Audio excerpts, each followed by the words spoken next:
welcome to the Prince Magnum channel. I'm your host, Prince Magnum. Welcome to Surviving Romance. Alright, we're going to do some pork chops in this episode. Um, and you're going to see some procedures that you may not have seen me do on the channel before. I do them, but we've just not put them on the channel. Right now, some of you might be saying, well, what are you putting in the pot? That right there. All but the 2 cups of ice water. That comes later. What I'm doing right now is I'm constructing a brine. A brine is basically a supercharged salt solution, okay? The reason for this is because pork is very lean today. Pork is great for curing, like sausage, bacon, things like that. But, when you're dealing with just raw pork product like pork chops, it just doesn't have enough fat on it to keep it from drying out whenever you bring the high heat to it. So, brine. Um, the next thing I'm going to tell you when you go to do pork chops or anything else pork, do me a favor. Please don't buy the ones that have had like flavor injected into them. When you deal with something like that, a prepackaged flavor injected pork product, it has to have an ingredients list. Turn over the ingredients list and you'll understand why it's better to construct your brine at home. Okay, get your brine together and get it over, bring it to a boil for at least a couple of minutes to make sure all the sugars and everything's all dissolved and all that good stuff. When you're done, that's where the 2 cups of ice water or 2 cups of ice will come into play. Now, depending on what you're going to be doing will depend on which you use. If you're going to be using your brine right away, you might want to use the ice. If you need a little time, go ahead and put it in the fridge, 2 cups of ice water and put it in the fridge. But anyhow, after you've got it chilled down significantly, because we're not looking to cook it right away, get your pork into the, basically get it into the brine, leave it for anywheres from a half an hour to about an hour and a half. Play with it a little bit to your liking, okay? Basically, yeah, there's the ice water. I just threw it in the fridge for a little while. I would not exceed the hour and a half mark with center cut pork chops that you typically get at your local supermarket. It'll just taste too salty then. Again, a brine is a flavor enhancer. This is not to tenderize meat. Pork chops are pretty doggone tender anyways, and to actually tenderize meat, that would take a long, long time, and no, that's not what we're doing here. All right. The next part that you need to understand is if your brine does not completely submerge the pork chops, you may have to rotate them throughout the brining process. We're looking for even coverage here. All right. Even though we haven't got to this part in the video, again, cast iron. Okay. I don't need to tell you all how important cast iron is to the Prince Magnum HQ kitchen. Cast iron is my best friend. When it comes to high heat and dishing it out to meat products, cast iron's the way I like to go. My steak fajitas would not survive without it. And a good cast iron skillet will last you a lifetime. And some of you, sometimes it'll last even longer than a lifetime. Get your cast iron skillet over high heat. You'll know when it's hot enough. Just run your hand under some water, fling a few drops at the skillet.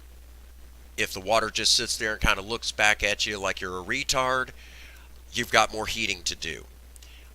If it starts bouncing around if the droplets of water start bouncing around like it's hovercrafts, it's too hot. Get it off the heat and turn it down. Okay. If it hits and sizzles off and evaporates, the heat's just fine. All right. Go ahead and get your pork chops ready. Some people will say wash the brine off. Some people say don't bother. I think it depends on your flavor. Uh, just leave it at that. Again, do not leave it in your pork chops in longer than an hour and a half. I think it'll just get way too salty, unless you like that sort of thing. You know, get them in there and don't crowd the pan. Crowding the pan will just turn this into a stewing process, and that's not what we're looking for. Okay, make sure that you've got enough room for evaporation of moisture, blah blah blah blah blah. Okay, again, don't overcrowd the pan. In this case, we used the 10-inch model. 10 to 12 inches is usually a good universal size for cast iron. Anything smaller than 10 inches, it's too small to really do anything. And anything bigger than 12 inches, and you need a crane to move it around. Um, Try not to flip it more than once. If you have to, okay, fine, I understand. But try not to. The whole cross contamination thing. And if you're like me and you use a restaurant style spatula, please do me a favor. Do not squeeze that meat. You're just pushing juices out. Let the natural heat from your cast iron skillet do its job.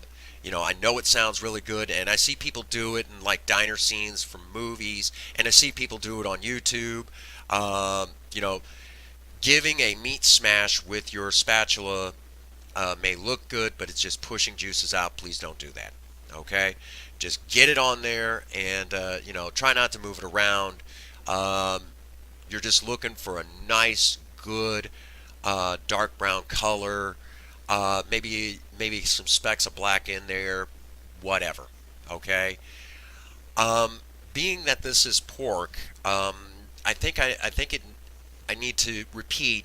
There's not been an outbreak of trichinosis since, to my knowledge, since the early 90s here in the United States. So you can go by levels of doneness like you can with beef products. If you're still a little, kind of leery of that sort of thing, go ahead and get yourself a probe thermometer. Probe thermometers are great at teaching doneness, what you're exactly looking for in your meat. We kind of did this to what I would say medium. Okay, it wasn't like, charcoal, but it wasn't medium rare. It was at that, where the meat was kind of nice and cooked all the way through. Just, great tasting all the way around. Um, Again, the brining process, because pork products are so lean and clean on the plate, was just a great way to enhance flavor. And the meat was nice and tender when it came out. Could I have made a pan sauce from the drippings left over from the pork chops? Of course I could have, but I didn't feel it was necessary. To me, good old hot sauce sometimes goes a long way, or maybe homemade honey mustard. But hey, that's another episode down the road. All right, um, serving options. Dang. With pork chops. Gosh dang, the sky's the limit. You could have cut it up and served it over rice. You could serve it next to some mashed potatoes and gravy. Uh, any steamed vegetable you could pretty much shake a stick at. Um, Plenty of options you could have done. Um, to us, we just cooked up a bunch of pork chops, and that's all we ate. That was just fine by me. Nothing fancy. Um, Again, pork chops are very cheap, very easy to get. It's one of my favorite things to do here at home because we're big meat eaters here on the Prince Magnum channel. We love to, and I love to do meat.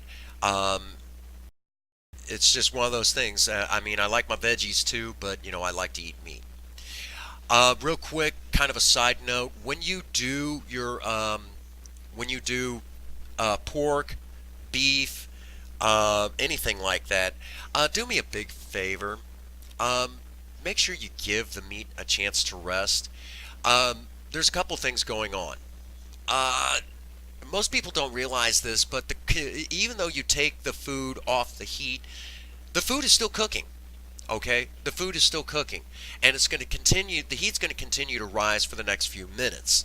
Well, if you cut into the meat now, the juices are just going to run all over the plate, and you're going to be left with a piece of leather. Don't do that. Give it about 5 to 10 minutes. Cover it with some aluminum foil and let the temperature start dropping a little bit.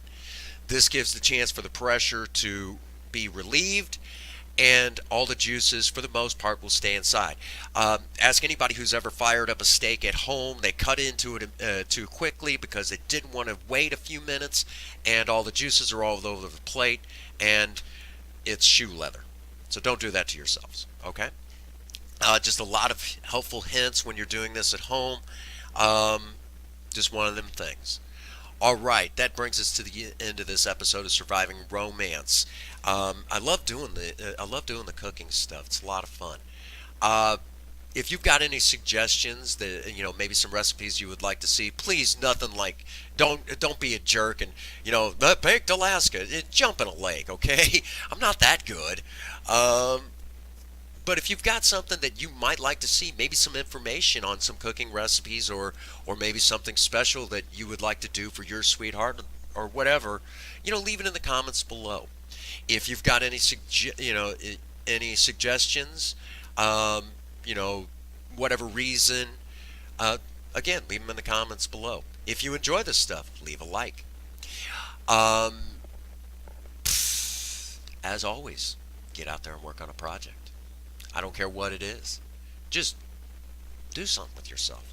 If you got a sweetheart, sweep them off their feet. Maybe make them some really awesome pork chops. And as always, if nobody has told any of you that they love you today, Prince Magnum does. God bless you and have a happy 24. Thank you.